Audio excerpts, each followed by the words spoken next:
Hello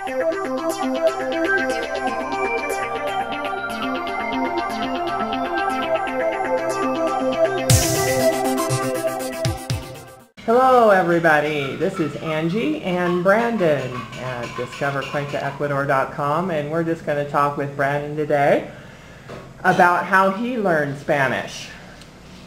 Yes. Hi everybody. I do speak a little bit of Spanish when I feel like it.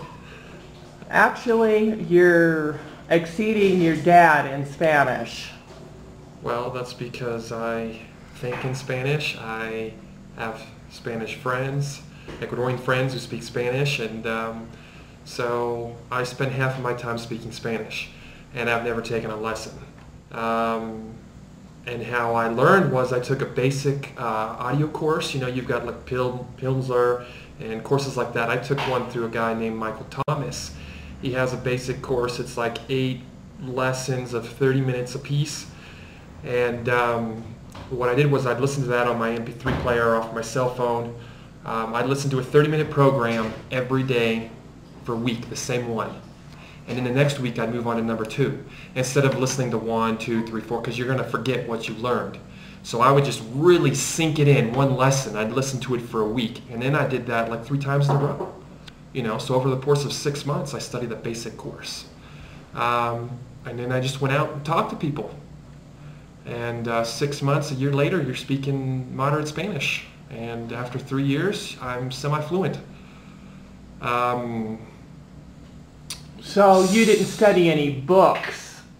No. Or what's Michael Thomas? It's an audio course. Oh, an audio course. Yeah. Okay. He's an older gentleman. He speaks slower. It's easier to understand. Yeah, I have it. You know, he says something, and then you repeat it. And then he says something else. So you hear it, and you repeat it. And I just listened to one course for a week straight. So one 30-minute lesson. Weren't you speaking basic Spanish after about 6 months of being here, or was Very basic, like how much does this cost and where's the bus. But now I'm fluent. I can actually carry on a conversation with somebody, and you know. So a lot of people, they say, oh, yeah, I could speak Spanish, and then I meet with them and we're talking to a local, and they really don't speak Spanish. They just have, you know, some basic wording. There's a big difference. Yes. So I also recommend reading too, like picking up a newspaper. Even if you don't understand it, just read it, and that'll help you learn things. You know, you'll hear something, you'll be talking to somebody, and they'll say something, and then you'll read it, and it's the same word, and you'll be like, I sort of know what that word is, but I need to look it up to be sure.